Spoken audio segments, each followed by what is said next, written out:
Well, hello everybody. Normally you hear two voices on this podcast, but it's sort of a special occasion. Mr. Attaway, Michael Attaway, the man, the myth, the legend, I believe he's actually back now, but he went to the great state of New Mexico for a week. And so, as I always am, I was reading a book, and this book happens to be Outliers by Malcolm Gladwell. And if you're one of my students that's a top performer, you've already heard this spiel, but I thought it was a message that we should know and we should hear coming up onto the All-State season. So if you didn't know it already, the All-State music comes out tomorrow, July 22nd at 12 o'clock noon. And I think that early preparation is always better. So I wanted to kind of dispel some myths about practicing and I guess performance, practice, and achievement along the All-State practice guide, I guess you could say. So I was reading this book a while back, and I came across this passage of music that's going to dispel a lot of myths, which, common myths that you'll hear about All-State music is that, if I'm not set up to be an all-region player, then I'm not going to make region, or, the people who make All-State or all-region are going to be these people who are quote-unquote, born with innate talent or natural talent. Anytime I say innate talent on this podcast, it's going to be, you can sub it in with natural talent. So, I'm going to read this. This is out of, like I said, Outliers by Malcolm Gladwell.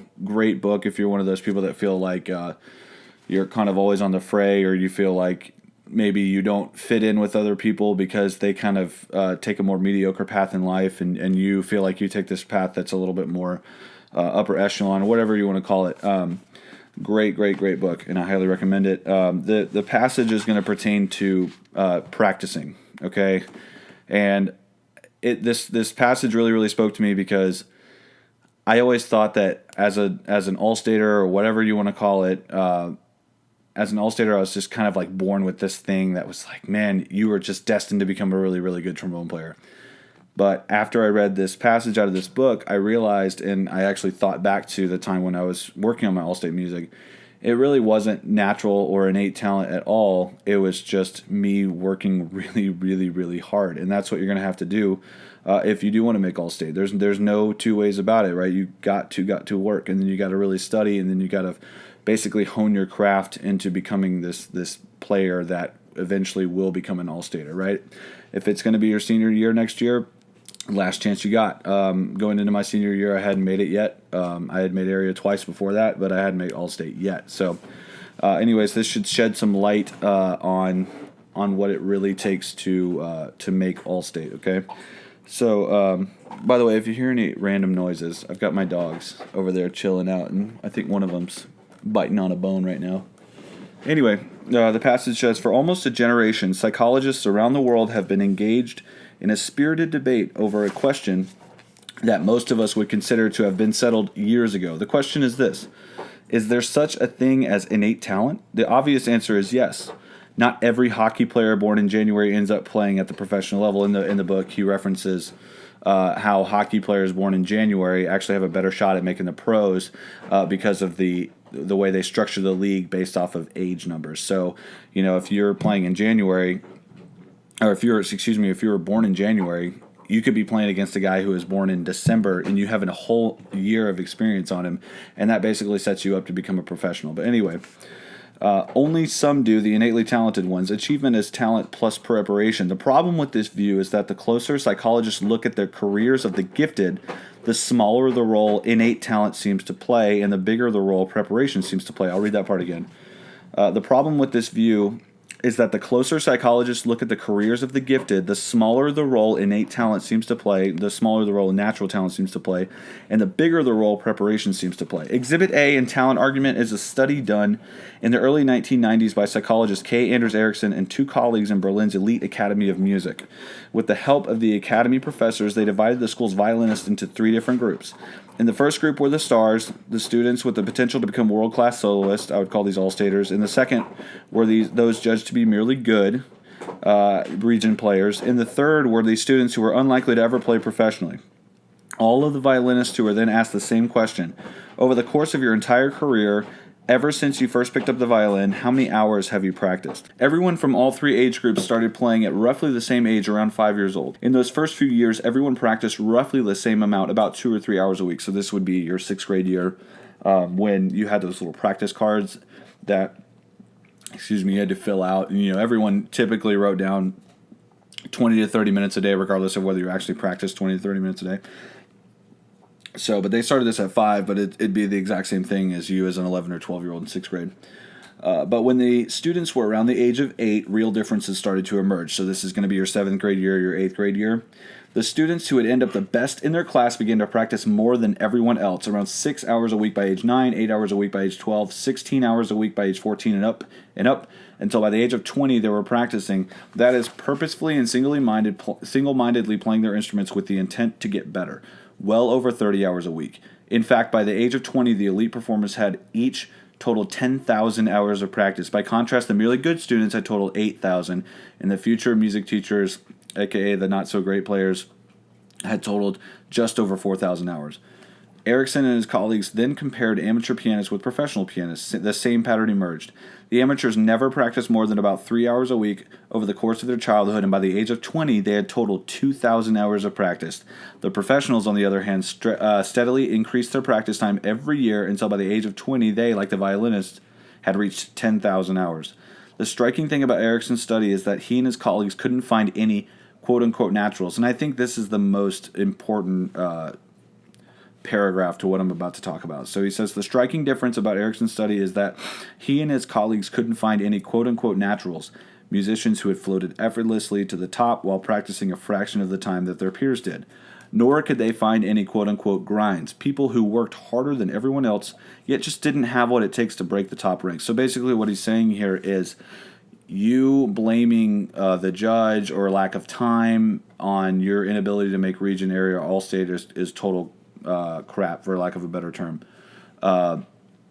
If you don't make region, area, state, it's 100% your fault, because there is nobody who is going to make state effortlessly and just kind of like, I'll go, you have these kids who say, I'm just going to go in there and sight read. Yeah, good luck with that, right?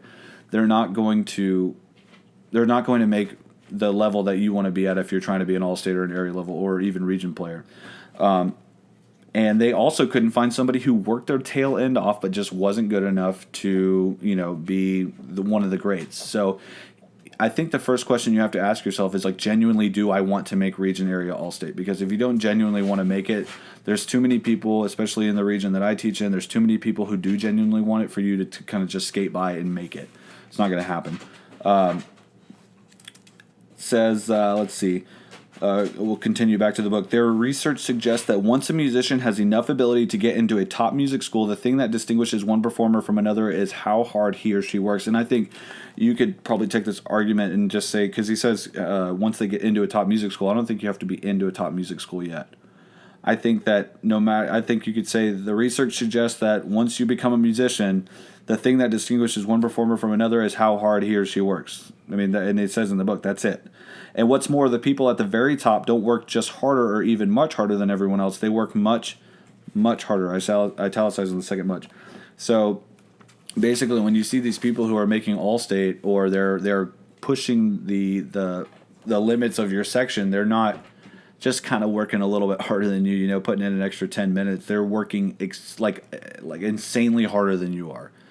Which I know was the case for me whenever I was in high school and college. I worked my butt off, and the people who were at the top of both my collegiate studio and my high school studio were the same way.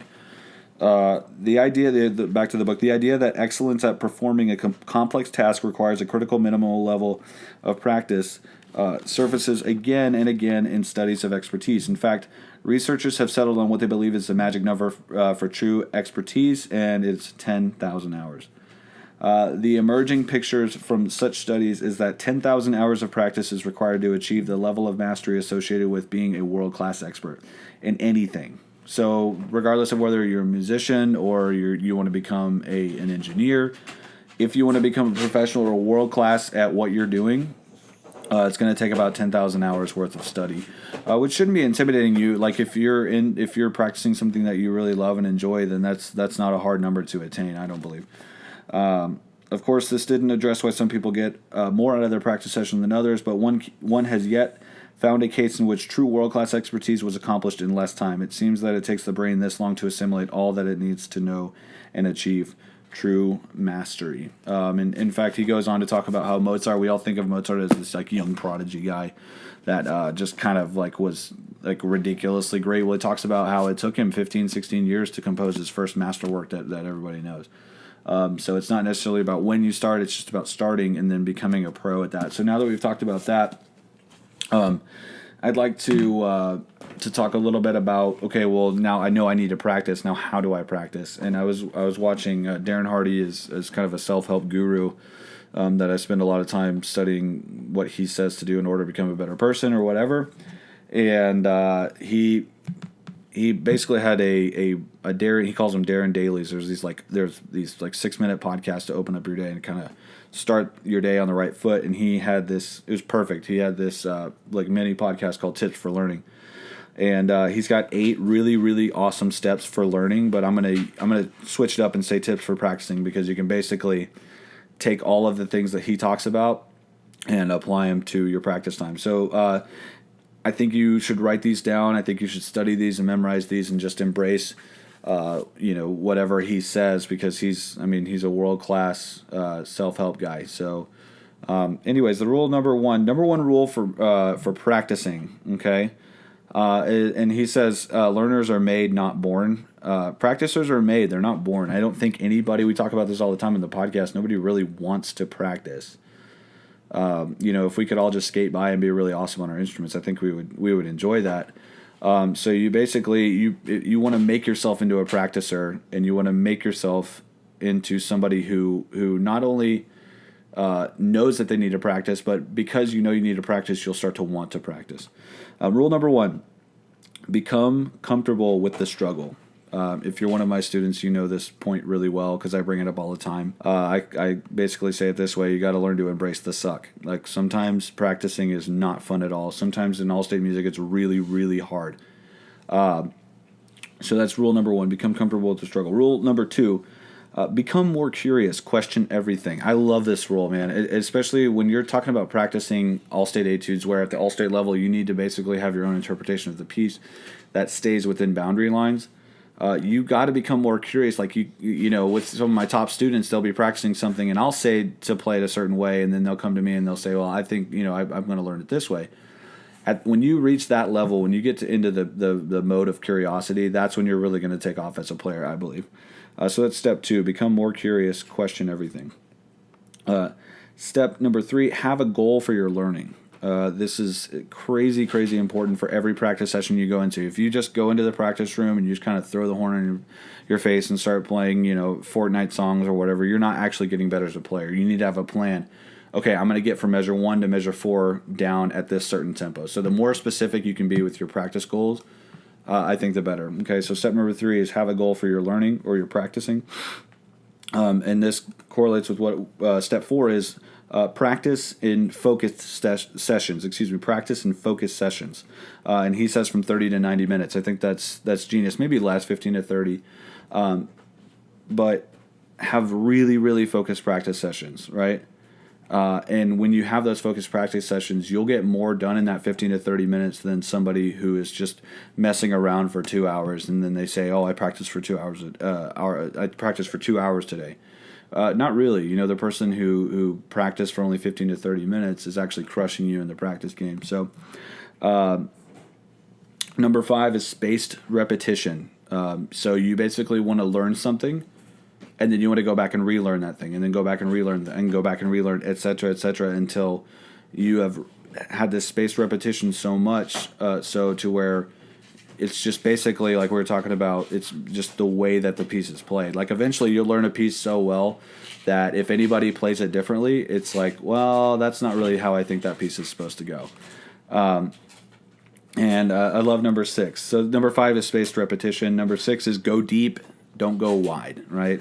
So when you're talking about going deep into a piece, basically the point he's trying to make is, don't be working on. Oh, I'm going to be working on these jazz improvisation while I'm also working on Allstate, while I'm working on my solo, while I'm working on marching band music. It's like, no, you need to pick your thing and stick with it and really, really like go for it. So if you're going to work on these Allstate etudes, man, just dive really deep into these Allstate etudes, and they'll come out a lot better because you're actually focused, and that way you get overwhelmed less. I don't think people will get overwhelmed if they just take the Allstate music for what it is and just kind of dive into it. Number 7. So number 6 is go deep versus wide. Number 7 is reflect, revisit, and review. So basically, you'll reflect on the practice time that you've had. You'll revisit the things that you've said, which is the repetition and rule number 5, and then review. And so basically, you're just taking your mental game and going around and around the pieces that you're trying to learn. And that will help you discover new ways. I think all these rules kind of tie into each other. And then number 8 is teach someone else. I think this is great if you have someone in your section that maybe doesn't have as good of a practice habit as you do, and you feel like it's like a good idea for you to approach them, and let's say they ask you for help, you teach them the etudes yourself. I think that's a great way to like basically relearn the piece. So those are the 8 steps to practicing. Natural talent, innate talent has nothing to do with whether or not the judges have nothing to do with whether or not you're going to make region.